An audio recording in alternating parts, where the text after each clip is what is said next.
Gaza's fate hangs in the balance as conflicting reports swirl around a potential ceasefire and hostage deal between Israel and Hamas. On May 26, 2025, a Palestinian official claimed Hamas had greenlit a proposal from U.S. Special Envoy Steve Witkoff, igniting hope for a breakthrough. The deal? A 70-day ceasefire, the release of 10 Israeli hostages in 2 phases, a partial Israeli troop withdrawal, and a swap of Palestinian prisoners. But within hours, both Israel and the U.S. slammed the brakes, calling the claims nonsense and exposing a messy tangle of miscommunication and mistrust. So what's really going on?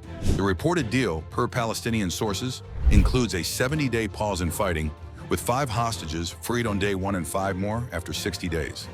Israel would pull back to positions held 2 months ago, allow a flood of humanitarian aid into Gaza, and release hundreds of Palestinian prisoners, many serving long sentences.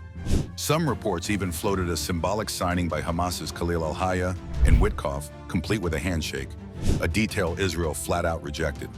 Sources like Lebanon's Al-Mayadeen and Egypt's Al-Rad suggest the 70-day term emerged from a back-and-forth, with Hamas initially pushing for 90 days and the U.S. countering with 60. Yet Israel insists this framework deviates sharply from what they'd ever accept. Witkoff, appointed by President Donald Trump, didn't mince words. "What I have seen from Hamas is disappointing and completely unacceptable," he told Axios, denying the circulated plan was his. He's pitching a different deal, a temporary truce for half the living hostages and half the deceased, leading to talks for a permanent ceasefire, which he'd oversee. Israel echoes this, demanding any ceasefire be short-term and tied to hostage releases, not a path to ending the war while Hamas remains a threat. A senior Israeli official called the reported terms impossible, arguing they'd hamstring Israel's ability to secure its citizens and crush Hamas militarily. The confusion stems partly from back-channel talks. Palestinian-American businessman Bishara Baba, linked to Trump's 2024 campaign, has been shuttling between Hamas and mediators in Doha, but Israeli officials claim he may have overstepped Witkoff's guidelines, muddying the waters.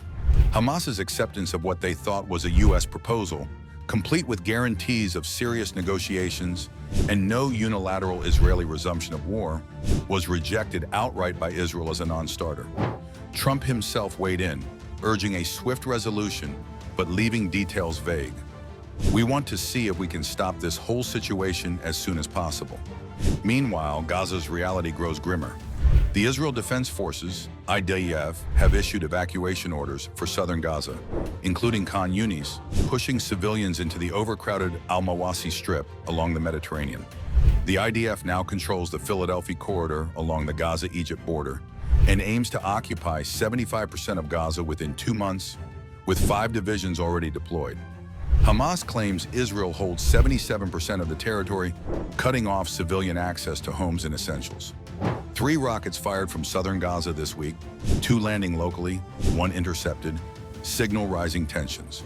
International pressure is mounting as Gaza's humanitarian crisis deepens, with nearly 54,000 Palestinians killed since October 7th, 2023, per Gaza health officials, and widespread malnutrition reported. The war, sparked by Hamas's attack that killed 1,200 Israelis and took 251 hostages, has drawn sharp criticism. The UK paused trade talks with Israel, while France, Canada, and the EU are mulling sanctions or trade reviews. German Chancellor Friedrich Merz called Israel's actions unjustifiable, though U.S. official Kristi Noem praised Netanyahu's leadership. Ceasefire talks remain stalled.